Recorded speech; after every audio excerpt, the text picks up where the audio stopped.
తెలంగాణలో 6వ రోజు అసెంబ్లీ సమావేశాలు కొనసాగుతున్నాయి. ఉభయ సభల్లో నేడు ప్రశ్నోత్తరాలు రద్దు చేశారు.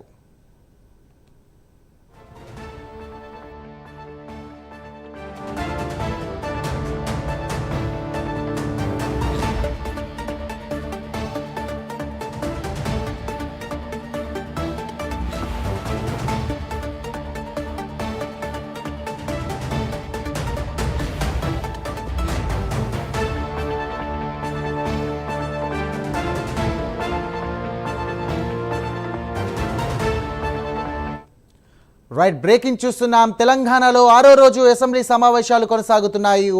ఉభయ సభల్లో నేడు ప్రశ్నోత్తరాలు రద్దు చేశారు. ఇక దీనికి సంబంధించినటువంటి మరిన్ని డీటెయిల్స్ మా కరెస్పాండెంట్ లైవ్ ద్వారా అజీం అందిస్తారు. అజీం, చెప్పండి.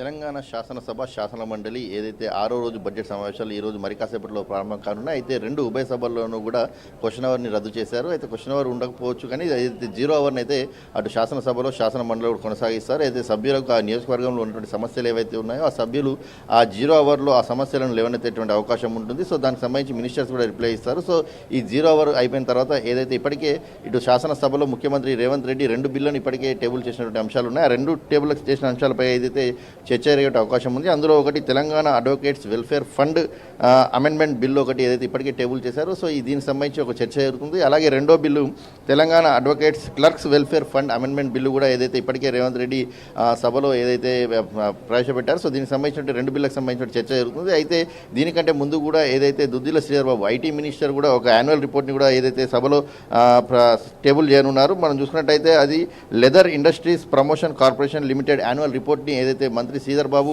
అటు శాసనసభలో ఏదైతే టేబుల్ చేయనున్నారు. అలాగే నీటిపారుదల శాఖ మంత్రి ఉత్తమ్ కుమార్ రెడ్డి సైతం Telangana state civil supplies corporation limited annual report బిల్లును కూడా ఏదైతే టేబుల్ చేయనున్నారు. సో దీని తర్వాత ఏదైతే తెలంగాణ బడ్జెట్ ఏదైతే మనం చూసాం మొన్న జరిగినటువంటి బడ్జెట్ సమావేశాలు బట్టి ప్రవేశపెట్టినటువంటి 3,04,965 కోట్లకు సంబంధించిన బడ్జెట్ యాన్యువల్ బడ్జెట్ పైన కూడా ఏదైతే చర్చ జరుగుతుంది. అయితే శాసన మండలిలో మాత్రం కేవలం ఈ రోజు 0 అవర్ తర్వాత ఏదైతే బడ్జెట్ పై ఏదైతే చర్చ కొనసాగుతుంది. ప్రతిపక్షాలకు సంబంధించినటువంటి ఎమ్మెల్యేలు అలాగే అధికార పక్షానికి సంబంధించిన ఎమ్మెల్యేలు అందరూ కూడా సభలో ఏదైతే బడ్జెట్ సంబంధించిన అంశంపై ఏదైతే మాట్లాడతారు. దీంట్లో శాసన మండలిలో ఈ రోజు ఆర్థిక శాఖ మంత్రి బట్టి విక్రమార్క బడ్జెట్ సంబంధించినటువంటి రిప్లైని ఈ రోజే ఇస్తారు. సో ఈ రోజు శాసన మండలి ముగిసిన తర్వాత మళ్ళీ 27వ తారీఖు చివరి తేదీన ఏదైతే అప్రూప్రియేషన్ బిల్ పాస్ అయ్యే రోజే శాసన మండలి ఉంటుంది. మధ్యలో అంతా కూడా నో సిట్టింగ్, అంటే శాసన మండలికి సంబంధించి సిట్టింగ్ ఏదైతే లేదు. సో ఈ రోజు శాసన మండలి తర్వాత మళ్ళీ 27వ తారీఖు శాసన మండలి ఉంటుంది. కానీ శాసనసభలో మాత్రం చర్చ కొనసాగుతుంటుంది. ఈ రోజు ఈ బిల్స్ పై చర్చ కొనసాగిన తర్వాత ఏదైతే బడ్జెట్ పై కూడా కొనసాగుతుంది. రేపు కూడా బడ్జెట్ పై ఏదైతే సమావేశం కొనసాగుతుంది. అయితే శాసనసభలో కూడా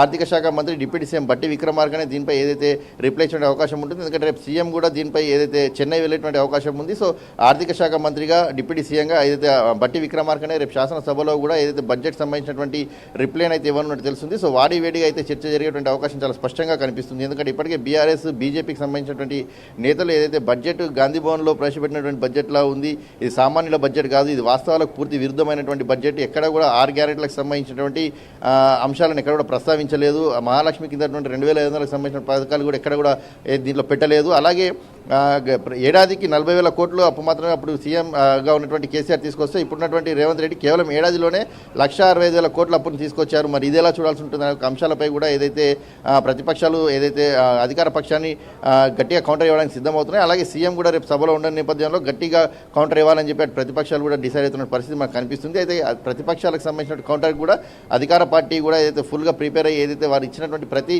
ప్రశ్నకు సమాధానం ఇవ్వాలని చెప్పి వాళ్ళ కౌంటర్కి రీకౌంటర్ ఇచ్చే విధంగా కూడా ప్రతిపక్ష పార్టీలకు సభ్యులు కావచ్చు, విప్పులు కావచ్చు, అందరూ కూడా సిద్ధమవుతున్న పరిస్థితి మనకు కనిపిస్తుంది. అయితే మరి కాసేపట్లోనే ఇటు తెలంగాణ శాసనసభ శాసన మండలి 2 ఉభయ సభలు కూడా ప్రారంభమయ్యే పరిస్థితి మనకు కనిపిస్తుంది. Sairam. Right, thank you Azeem.